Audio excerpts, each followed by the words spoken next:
Donc pour nous ce peuple congolais, président Félix Tshisekedi aza malamu aza kitoko. Peuple congolais partout dans le monde bisika bozo landa biso émission na bino yangoyo chaque jour boza na posta bomona abeshole asale ya bino analyse politique bobenga ndeko na biso Ben Mbuyama bobenga ndeko na biso Ben Mbuyama yangwana peuple na yebisa bino bandeko na ba congolais partout dans le monde bozalaka la politique ezalaka ka ozolo baloko la mutazo mela maité mais la politique est basée à un principe à la loi fondamentale qui est la constitution. Deuxième dossier na lingina recréder Martin Fayulu. Martin Fayulu qui fait la politique sans principe. Martin Fayulu qui est un égoïste politique. Martin Fayulu qui est traître dès la naissance. Donc, na nous conseille que vient Madidi, si on a la politique au Kende Liboso, il faut être un homme intègre. Aux à la traite, ça n'engage pas l'IDPS, moi encore le président Félix Tshisekedi. Mais moi, mon problème, je voulais t'attaquer par rapport à un principe constitutionnel, M. Fayulu Madidi. Aux autres parvenus, on ne peut pas arrêter le directeur du cabinet seul, il faut l'arrêter avec le président Félix Tshisekedi, un indiscipliné politique, M. Fayulu Madidi. Mais aux autres parvenir à cause de ton indiscipline politique, le président de la République a volé avec Vital Kamerhe, Fayulu, un indiscipliné politique. Chaque fois que on a la Bible, on a haine, on a tribalisme, on a mamabe. Atali Nakacha Congo, tout le monde est malfaiteur. Atali Boposa Congolais, personne n'est intègre ou sérieux. Président Félix Tshisekedi maintenant, Akeko Luka, M. Mouna, Akera. Expertise naïe de président Félix Tshisekedi, Abengie Pembe ni poete, Azala Moko ya ba membre, ya ba dirigeant, ya agence nationale au bazo benga bongo, ya lutte contre la corruption. Acte oyo, M. Alexis Tambwe Mamba Sali, c'est un acte criminel parce que M. Alexis Tambwe Mamba a une histoire de criminel. Donc Alexis Tambwe Mamba n'a pas de leçon à donner au peuple congolais. C'est un escroc, un indiscipliné politique, quelqu'un qui n'a même pas reçu une bonne éducation politique. Bozu ba poison ba boki na jour ya alternance parce que Kabila ne mutazaki na gestion mboka maintenant bazo ça la passation pacifique du pouvoir. Bozu ba poison bo tietie bo kanse Félix Tshisekedi mona moke. Aigle amona déjà musika. Félix Tshisekedi azala na bonne santé, azaki toko malamu, mais na mikoleko ya boka moite parce que gouvernement kotika là au vide. Est-ce que le peuple congolais place boza la réflexion ya motema to réflexion mutu.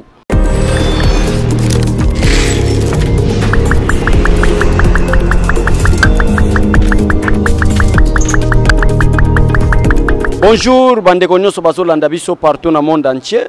Oyo ndeko nabino, mwana nabino, grand frère, petit frère nabino, oboyebi mingi na kombo abeshole, toujours na cadre ya analyse politique pour être peuple congolais alongwa na étape oyo ya politique émotionnelle, akoma na étape ya politique de réflexion. L'IDPS n'est plus à l'opposition. Maintenant l'IDPS est au pouvoir. À l'opposition, l'IDPS a fait lutter pour conquérir le pouvoir. Maintenant, pendant le pouvoir, la lutte va changer. L'IDPS maintenant est en train de lutter comment conserver le pouvoir. Donc ce sont deux choses différentes au peuple congolais azali. Nous avons quelques 3-4 dossiers ya politique na lingina solo la nabino siko oyo. Ndeko kolanda message na chaîne na biso oyo apanza yango po peuple congolais azotambola na émotion politique azala koyeba kokitana mwa muke na se. Et lors ya liboso tolingi to solo la conseil des ministres oyo wuti ko salema na cité de l'Union africaine. Batu ya Lamuka na batu ya INC na quelques membres ya FCC ba panzi yango na ba réseaux sociaux que monsieur le président Félix Tshisekedi est absent na kati conseil des ministres, c'est-à-dire il y a quelque chose de malheur. Yango na bike na banda na sujet wana pour peuple ozolanda biso azala déjà calme que situation moko ezate. Boyebi peuple congolais partout dans le monde bisika boza, tous un ennemi du monde.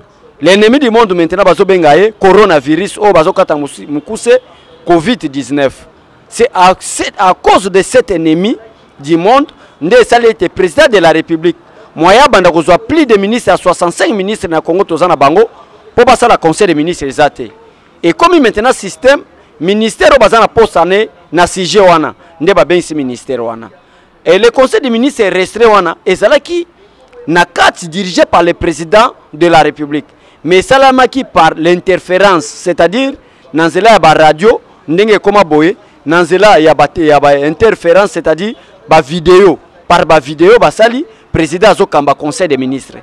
Alors bandoki ya Congo, bandoki ya IDPS, bandoki ya président Félix Tshisekedi ba diaboliser ba lobby était bota la président Félix Tshisekedi azalité, mais akambi conseil des ministres était conseil des ministres ezali ko kamba na premier ministre. Yangwana peuple na yebisa bino bande konanga ba congolais partout dans le monde bozalaka. La politique ezalaka ozolo baloko la mutazo mais la maïté. Mais la politique est basée à un principe, à la loi fondamentale qui est la constitution. Selon la constitution congolaise, c'est lui qui dirige le conseil des ministres, c'est le président de la République. Mais le président peut aussi être empêché par des voyages ou accueillir d'autres homologues africains ou étrangers. À Kokiko légué conseil des ministres, ce n'est pas un premier ministre. Ce n'est pas un problème. Donc ça la polémique n'a pas la mouka. Donc pour nous, ce peuple congolais, président Félix Tshisekedi azama lamu azagitoko. Deuxième dossier, na lingina recrédé Martin Fayulu. Martin Fayulu qui fait la politique sans principe. Martin Fayulu qui est un égoïste politique. Martin Fayulu qui est traître dès la naissance. Donc, na repère nous conseille que vient Madidi, si on lingo la politique au Kende Liboso, il faut être un homme intègre.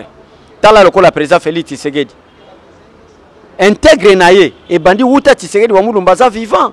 Le long Zambia moni que Félix Tshisekedi za mutu malamu. Qui intègre naye nde yangwane celle qui est président Félix Tshisekedi. Le long comme président de la République. Au bandit trahison le lot Martin Fayulu. Ça ce n'est pas notre problème. Aux à la tête, ça n'engage pas l'IDPS, moi encore le président Félix Tshisekedi. Mais moi, mon problème, je voulais t'attaquer par rapport à un principe constitutionnel, M. Fayulu m'a dit. Ozo benga batu ya Top Congo, ozo benga batu ya Radio Okapi, M. Fayulu m'a dit Diang, ozo parvenir koye bisabango ete, on ne peut pas arrêter le directeur du cabinet seul, il faut l'arrêter avec le président Félix Tshisekedi, un indiscipliné politique. M. Fayulu m'a dit. Vous n'avez pas lu la constitution, monsieur. Le président de la République n'est pas pénalement responsable devant les juridictions pénales. Dans Congo Mobimbo, seule personne qui peut confondre le président Félix Tshisekedi, c'est la Cour constitutionnelle à travers son procureur près de la Cour constitutionnelle. Mais oso parvenir à cause de ton indiscipline politique, le président de la République a volé avec Vital Kamerhe, Fayulu, un indiscipliné politique. Chaque fois que vous avez la Bible, vous avez la haine, vous avez le tribalisme, vous avez le mamabe. Pour nous, le peuple est partout. Au bino bozali, koyebi sabino ete, bozala na kimia, makambo Fayulu la lobby, azo maîtriser mibeko ya mboka te. Azo yeba makambo kosala te. Nde yango ne poussé par Martin Fayulu la loba, pe nanzela ya moko ba communicateur ne bazo benga epenge soki prince, un discipliné politique. Ou azolanda politique à Tatane Fayulu, ou aza incapable même ya sa santé physique nae, mais qui veut faire de la politique. Alors, troisième élément, Boyebi était président de la République, a créé qui agence au Bazobenga Bongo, agence de la lutte contre la corruption. Atali Nakacha Congo, tout le monde est malfaiteur. Atali Boposa Congolais, personne n'est intègre ou sérieux. Président Félix Tshisekedi maintenant, Akeko Luka, M. Mouna Akera. O azali opposant camerounais, o azali moko ya bajan ya PNUD, o babengango programme international de lutte contre la pauvreté, a travaillé à peine à kati na bango, expertise na ye nde président Félix Tshisekedi a bengi pembeni poete azala moko ya ba membre ya ba dirigeant ya agence nationale o bazo benga bongo ya lutte contre la corruption. Mais nazo mona bafo ebele bimi. Bafo ebele telemi, koto FCC ba telema, koto Lamuka ba telema, mais comment est-ce que le président Félix Tshisekedi, il y a des experts au Congo, à qui ne Mouna, Akera, ou à opposant camerounais. Mais n'est-ce pas vous du FCC, vous étiez avec Kabila ici pendant 18 ans. Kabila trahi bino, Kabila bandi ko ganga na télévision ko lobete, je suis en train de chercher 15 bons collaborateurs pour être mboka nangé kende liboso. Lelo oyo bino bokomi ko sala ba déclaration que Félix Tshisekedi a joué rwandais. Laurent Désiré Azokota Namboka Oyo, Azalaki ne chef d'état-major rwandais, O Babengi Bongo James Kabarebe. Où était Fayulu? Où était Jean-Pierre Bemba? Où était Moïse Katumbi? Où étaient les membres du FCC? Kabila Komi Namboka Oyo, ministre des Affaires étrangères rwandais. Bizimakara, gouverneur de la Banque centrale. Personne azwaki maloba ya kosala ba déclaration. Lelo Félix Tshisekedi veut lutter contre la corruption. Oyo Kabila tiki yango comme semence na République démocratique du Congo. Lelo président Félix Tshisekedi veut lutter contre les vols. Oyo Mobutu na Joseph Kabila batiki na mboka o pendant 60 d'années. Félix Tshisekedi azoluka l'homme intégré. Mais il faut botter la biographie. Il y a M. Mouna. C'est quelqu'un d'intégré qui a travaillé même dans des organismes internationaux à cause de la sérieux naïe, à cause de la loyauté naïe na Moussala Pona. Mais où est votre problème, cher monsieur? Agence nationale, et ça dépend de la présidence, cher monsieur de l'opposition. Quel est maintenant votre rôle de l'opposition? Nakati ya régime ou ezali démocratique, régime où ils établir état de droit. Quel est votre rôle, monsieur Fayoulou, cher membre du FCC? Si vous manquez de mots, allez lire des livres et que vous avez des politiques de musika. Peuple congolais partout dans le monde, bisika bozolanda biso. Émission na bino yangoyo chaque jour bozana posta bomona abeshole asale ya bino analyse politique bobenga ndeko na biso Ben Mbuyama numéro na eza wana botuna ye comment c'est possible lelo toyoki abeshole te situation zoleka na mboka. Donc lelo na Gombe soki bozoye bate na pesa bino ba flash to ko solo lande lobby poto za ba précision na bango ba cachot secrète ba prison secret o esalemaki ya ba ruberwa banani e bandiko bima déjà na secret confinement et fouti musala nango vive état de droit vive Félix Tshisekedi béton makambo tozo kende lezo mais batebele bakokangama. Qui avait écrit que ba Rwandais bazana ba différents concessions na Gombe? Qui allait croire que Félix Tshisekedi à travers confinement makambo nyonso ko changer? À la prochaine avec Ben Mbuyama to solo na numéro o ezale kawana to solo makambo leki na confinement à Gombe malam. Mais na lingina chité na dossier ya Alexis Tambwe Mwamba. Je crois bien ça va mon frère avec des minutes tozo kende balamu je crois. Na lingina le ba dossier ya monsieur Alexis Tambwe Mwamba na complicité na bango basala ki lobby na butu avec monsieur Njoli. Peuple congolais Alexis Tambwe Mwamba ke koloba ke toko sala congrès.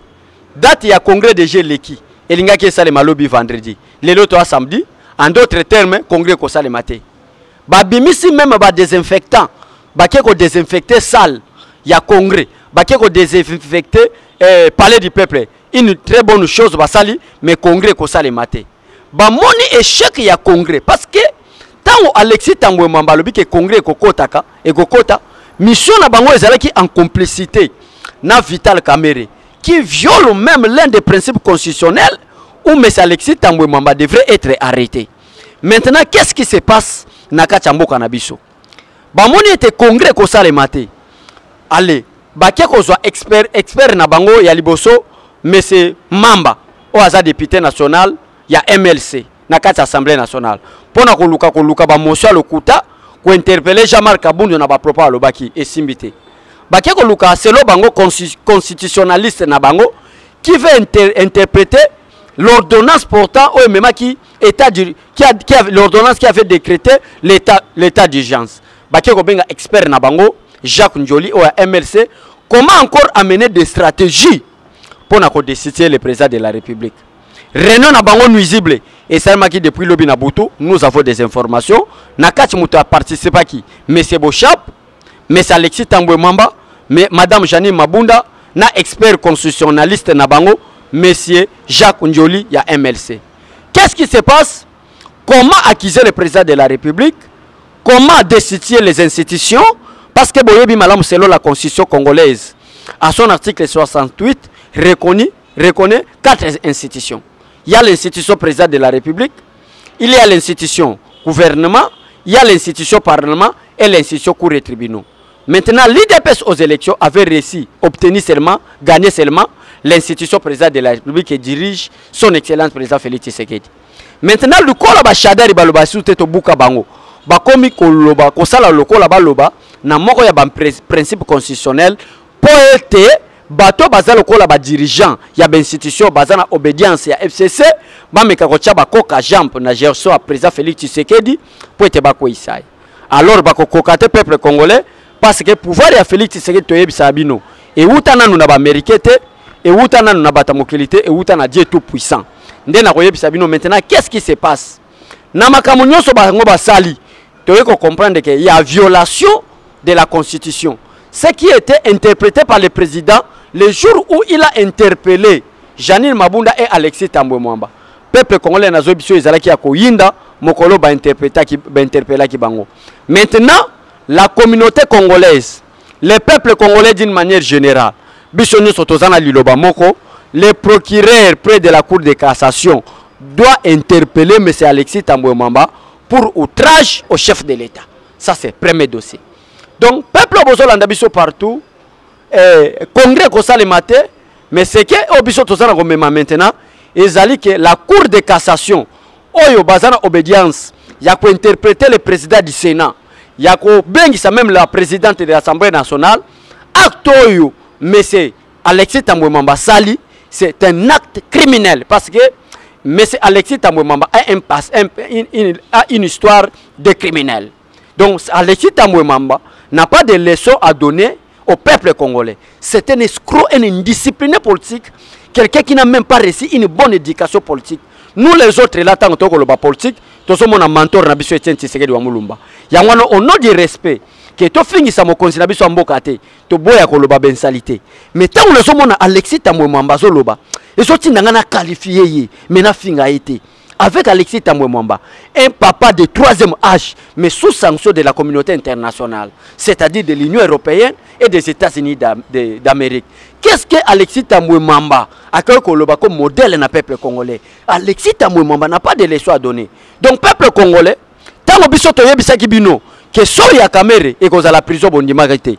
Lelo nazo yebisa bino ndenge na lobaki na ba mission elekaki. Que soki kamera kangamite, je mets ma tête à couper. Na yebisi bino pe lelo. D'ici les 30 jours, so boyoki li solo parlement o ezali sous botunanga. Parce que nous allons commencer d'abord à arranger la présidence. Nous allons commencer d'abord à faire les remaniements au sein du gouvernement. Nous allons commencer à dissoudre l'Assemblée. Ce n'est pas la dictature, mais c'est une loi constitutionnelle de l'article 148. Au cas où il y a une crise persistante entre le gouvernement, ça c'est l'article 148 de la Constitution, entre le gouvernement et l'Assemblée nationale, le président de la République peut dissoudre l'Assemblée nationale par consultation du Premier ministre, de la présidente de l'Assemblée nationale et du Sénat. Consultation yangwana déjà seulement lancé les places Alexis Tambwe Mwamba Subaka. Mutumaka ko sabinote bolanda bal déclaration ya madame Janine Mabunda ta lobi que non il n'y a rien, il n'y aura pas le congrès. Mais président a lobby le bango clair. Si vous cherchez à aller au-delà de la dérive, moi je vais vous accompagner, mais sachez-le bien que le peuple a koufa bino moko kende na poto poto sans que le peuple a koufa. Propos à Félix Tshisekedi tanga kutani na bango. Donc peuple congolais, bisika nyoso bino boza, Félix Tshisekedi na yebisa bino aza muto akokufa na lisasi pe poisoté. Bozui ba poison ba boki na jour ya alternance parce que Kabila ne mutazaki na gestion mboka, maintenant bazo sala passation pacifique du pouvoir. Bozui ba poison bo tietie bo kanse Félix Tshisekedi mona moke. Aigle amona déjà musika. Félix Tshisekedi azal na bonne santé, azaki toko malamu, mais na mikolo ko ya boka moité parce que gouvernement ko tikala au vide. Est-ce que le peuple congolais place boza la réflexion ya motema to réflexion mutu? Parce que réflexion motema ko meme une émotion. Biso to linga Félix Tshisekedi pour une émotion te. Biso to linga Félix Tshisekedi pour la réflexion de la tête. Félix Tshisekedi a une tête bien faite. Yo soko ça la politique à motema et à lui kokufa une émotion moko. Biso to ça la politique à mutu, c'est-à-dire une tête bien faite pour bien réfléchir de la politique congolaise. Bino so bokanisi ke botiaki ba poison na bino. Pour te Félix Tshisekedi akufa, Félix Tshisekedi akufa te. Félix Tshisekedi c'est un envoyé de Dieu. O nzamba yo keli biso mawa. Alongola biso soni oyo nde nzamba tinde Félix Tshisekedi. Bino so bozana intention que Félix Tshisekedi akufa. Si bokomona pe Kabila okende na prison, bozondi mate. Kamere yo ya za na prison bozondi mate. Lobe kozala tour ya sele ya la gouli o finance parce que son nom est cité et après demain Baudouin Mayo et après le demain encore Bitankwira. Après à ce moment-là vous allez comprendre que Félix Tshisekedi ne joue pas avec les principes constitutionnels. Bisona Kamere to loba teke toke au signé accord à Genève poete na accord à Genève wana poete to yibanaka na Kamere to signé qui l'article 6 ya accord à Nairobi la bonne gouvernance. La bonne gouvernance ne signifie pas aller voler monsieur Kamere. Oyibi yoyo ya bana ko kende na prison. Mais prison on peut ko kende et ko za la TPK et ko za la PTK prison yo keyi prison yo keyi et ko za la PTK batiki yo olie yoyo ya bana bakangi ozongisi nanu yoyo ya bana après ba OK boloko. Mais c'est Kamere ba l'histoire politique abupi apona yo bye bye pour la situation de la République démocratique du Congo. D'ailleurs, identité nous est bientôt parce que le procureur a tout une question mon papa non ni maman non ni toyebi ba réponse au pesa qui metto lobelango à la prochaine. Vous avez toujours abonné na chaîne na bino oyo Félix Tshisekedi azamalamu pouvoir jusqu'à ce que Jésus-Christ akoya ndeto tiki yango. Tant que Yesu akoya en tout cas Félix Tshisekedi. D'ailleurs to lingi to memela bino démocratie. Démocratie lingi koloba que le mandat du président de la République est de 5 ans renouvelable une seule fois. Donc Félix Tshisekedi so osala bambula muke et kozala 10 ans. Mais bobo sanate que ils ont un principe constitutionnel, l'article 5 où il dit que la souveraineté de l'État appartient au peuple. Le peuple peut encore décider que Félix Tshisekedi au même état de droit. Depuis to botama to mona jamais directeur à cabinet qui est de prison. Wanabo jamais ma tête à couper. Nemi Moula ni Kabila na prison, ils ont la Vital Kamerhe directeur à cabinet. Na boloko Félix Tshisekedi ata Macron so bakangi directeur à cabinet azana ba déclaration koloba. La meilleure démocratie du monde, c'est la démocratie prônée par son excellence président Félix Tshisekedi Tshilombo. Directeur du cabinet na boloko. Colonel, il y a la police à Koufi, na boloko parce qu'il a tiré son garde du corps. Donc, état de droit et côté trafic d'influence ici. Merci beaucoup, magistrat Betika, au commis monument, moko o alité pour l'état de droit. Félicitations. Et ça, quand on est là, moi, je suis caméra bima peuple congolais. Moi, aibi à corrompre le magistrat. Ce qui a compris que corrompre le magistrat m'a t'étendé à Kobima. Mais qui a corrompre le bangote. Et nous avons la confiance du procureur Betika. Kamere soki ozala muke 20 ans. Or que mibe kombo ke lobi boy. Muto aza connaisseur ya loi, ba pinisaki doublement. Donc 20 ans Kamere multiplié par 2, 40 ans avec son âge. Ake kufa na prison. Donc ezala ngo souwe na bisote, ezala ngo kama kamunenge politique kendaka. Pouvoir ya IDPS eza jusqu'à l'avènement du Seigneur Jésus-Christ. Félix a betane 30 ans 40 ans, ndenge ka peuple akolobake Félix Oumela wana sanangage que le peuple congolais. Botika la malamu na chaîne na biso, ya papa na biso Ben Mbuyama, bo s'abonner. Lobby dimanche, tous en face à la caméra, les sous pour tout ça la politique d'ensemble na bino.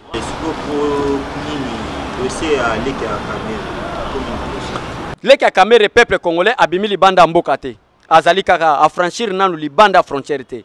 Tozana ko fouiner ba Gombe. Mon cher journaliste na kokamuso nazana ba vérité mais na kolobango à la prochaine. Gombe wana be infiltré bazaki bazui mo di Rwandais batiki nanda ka Rubero. Bazui mo 5 Rwandais ba éparpillé bango. Pour jour trouble moko ko salema ba profiter na sima tubo pour déstabiliser Félix Tshisekedi.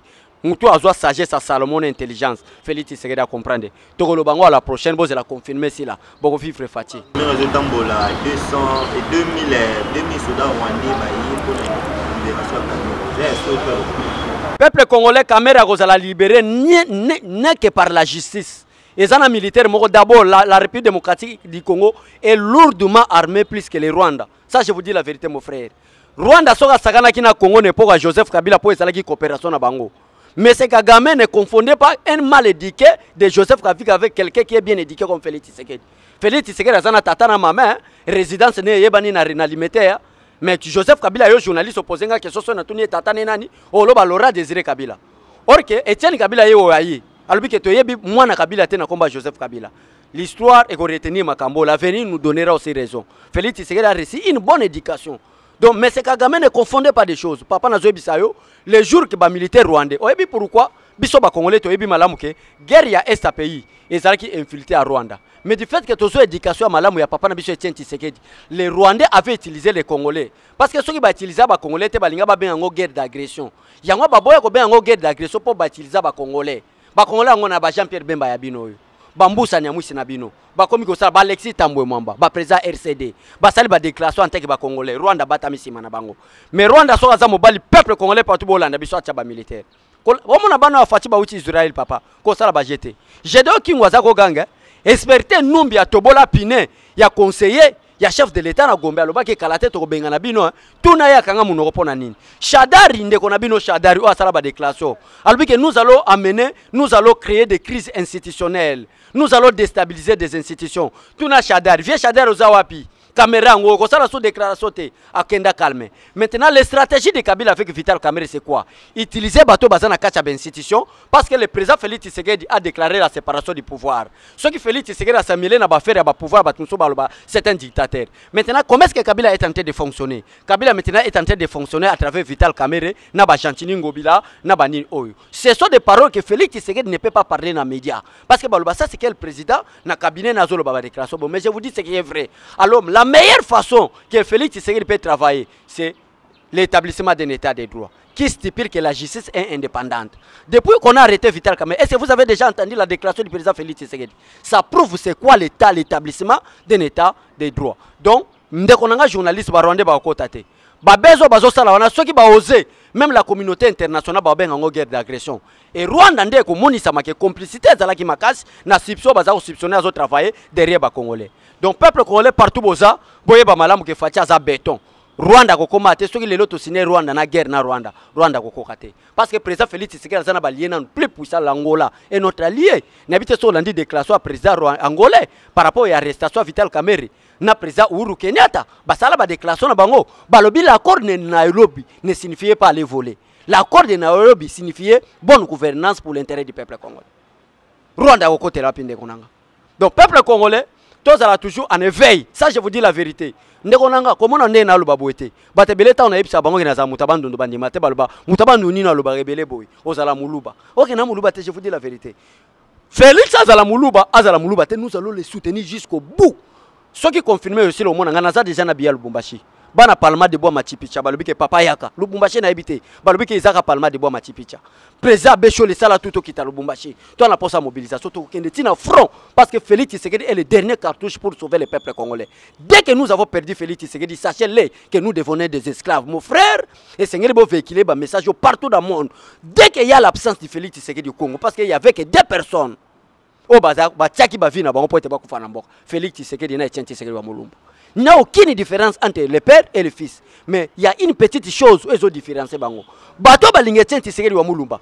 Obligatoirement, vous devez soutenir Félix Tshisekedi. Tshisekedi wa Mulumba était un homme direct. Mais Félix Tshisekedi sourit, rit, douceur, humble. Mais même quand il état de droit, même quand il est fatigué. Papa, bomba image, l'avenir nous donnera raison. Bato Basakani na président lelo, lobi ba ko kangama. Martin Fayulu sort no yebeza eza na boloko. Pas avec la haine. Parce que la constitution est claire. Félix Tshisekedi a boya qui a une brutalité avec l'établissement de l'état de droit. Balinga baluba tala muluba oyo. Papa oza na kacha Congo. Oza journaliste mayele. Baluba ko pesa muluba te pouvoir pour muluba ko nyata mutu lokola nkayasa. Nana landa ngo ate lobama partout. Mais Félix Tshisekedi a sa stratégie à douceur. A sa stratégie ya calme ya ba Congo. Ndenge papa Kasavu basari baluba il était nommé par le Kabila. Quelqu'un qui n'était pas uni parce qu'il a sa douceur. Balinga yana brutalité à Kiluba. Problème est. Maintenant la justice est en train de faire son travail. Bah comme il n'a pas gêné bango jusqu'à ce que Kabila sera arrêté. Parce que Funel est passé des jeux bandits de konanga journaliste. Funel est passé des jeux bandits. Tant que on a dossier ba scellé ya la gouli. Tant que on a dossier ba ya ba bitankwira. Yo yebi que DG ya OG Frem. Soki Saiba, soki Saibi. Azan ambassade ya Tanzanie, Akimi, cour de cassation bazo lukaye. Parce que ba pesa DG à OG Frem des invitations à boya koya zo buleka ezaya. Mais le cour batinde le mandat d'amener à quelqu'un en ambassade. Azo boye bateke Tanzanie na Congo bazana bonu nani politique moya bon voisinage akobima bako kangaye. Or que dès que directeur général OG Frem au Kabila tikala biso et aux arrêts papa Olanda ba kombo ko tangama. Ça, je vous dis, Félix, l'homme le plus intelligent. Ce qui Félix Taloba qui que je vais fouiner le passé, Balinga Balobata Mouloubo. Félix Talobi, non, le passé, c'est le passé. Azum Bongo, Bamilio Alobi, 100 jours, pour qu'on la longwananzala, Balaba le fongoma, Bilangé Salema, Mangakambo fongoma, Batubazui, 100 jours balié. Na complicité que Baroboma Félix, c'est que les mongo comme Yabango. Or que Baébite que certains envoyés des diens de Konangaï. Aujourd'hui, caméra zo yiba mongo wana. Je pèse bien mes mots devant la caméra. Il était sûr et certain que Félix Tshisekedi a totalisé une année. Toyiba na biso jour toko bomaye mbongo oyo komi ya biso mais Dieu est grand ayoke le peuple qui a souffert pendant 60 ans ya nyokwama alobi non Félix Tshisekedi akufate mon frère même misala bino ki journaliste na ko peso conseil ko lingiza journalisme kanga manango po misala neko banda ko yo mona péter journaliste $1000 mais na compagnie $5000 yo kanga ka musano faut facha ko changer histoire ba congolais merci beaucoup moi mboka chole ba mboka ba confinement. Ouais, confinement, oyo, tozo memango na deux projets, biso tozana biso bomba mabe, eza confinement ya coronavirus, eza pe confinement ko kanga ba Rwandais. Donc peuple congolais partout bino boza boye babeke Fati, abandi ko lokota, l'homme doux, un homme humble, papa Fati, campagne abando dunga moko. Wala vato ebisa batabando so, omo bata, emo elo ezo boma Congo ndeko nanga, Congo alingi tribalisme. Ministre affaires étrangères français. Alors que Fayulu ne porte même pas les porteurs des chefs de l'État. Mais Moutabandou n'a pas voté numéro 4. Pas un de Gonabando. Si vous avez un côté à Cameroun, vous avez un pétrole. balobi aza mutu mo bamone azoteka mabakote wana kuna mais biso torobana biso mingi te confinement oyo bo supporter biso po eza confinement ya coronavirus pe confinement ya identification bo c'est la boyeba ba vérité après makambo nyonso esila parce que avant comme le 30 mai nyonso ça l'a déjà terminé parce que à la prochaine tozo kende gitambo oko surtout petit to comme mercredi comme pe na limité donc bo za la calme peuple congolais toko sala musala avec président Félix Tshisekedi nyonso wana bo se laver maboko bien bo za la distance à 1 mètre bo moni émission journaliste amayela poser na sima caméra pour moi to kanga mezate nyonso wana poto batela to mi batela parce que Félix Tshisekedi ti mandat ne comme ya 5 ans pas peuple congolais bokoki mapoto boko yao mais moi mboka chole konte ba pe pona makambo bana kilasi ipo bazuko makaya petama est ba tout bazan la 6e ça surtout ça tozotala par rapport à temps scolaire ndenge pesa mapote makamba confinement pas journaliste faut yebake ti na France pe baza confiné ti na États-Unis d'Amérique eza makambo kaka ya Congo te peuple il faut ayeba totika bana biso bakende kotanga bana banda na coronavirus akwa ser ba diplôme ngo to bomba bana na bandaku to lutter contre coronavirus so ito moni que coronavirus esili bana ba sala ba dissertation pe examen d'état na bango ce n'est pas un problème est ça la vie est sacrée ça c'est même la parole de Dieu bomo ibabatela ngo basaka na bomo ite to batela vie ya bana na biso to kufie belé na phénomène comme un sapo to kufie belé na phénomène ba rébellion ba Zaria Surubero ba Jean-Pierre Bemba na SAPI to batela mo ndamba bato baza parce que Tshisekedi la ka biso Tshisekedi le père akufate aza Tshisekedi lo mona eza incarnation ya Tshisekedi wa mulumba bino ba comprendre kate yo yeba kate na ka crise pourquoi Félix ayamba bato na nsele na la vérité te bo risquer bo luka bato na nsele kuna donc peuple congolais bozala bino très calme to litena pona makambo yo à la prochaine to mona na bien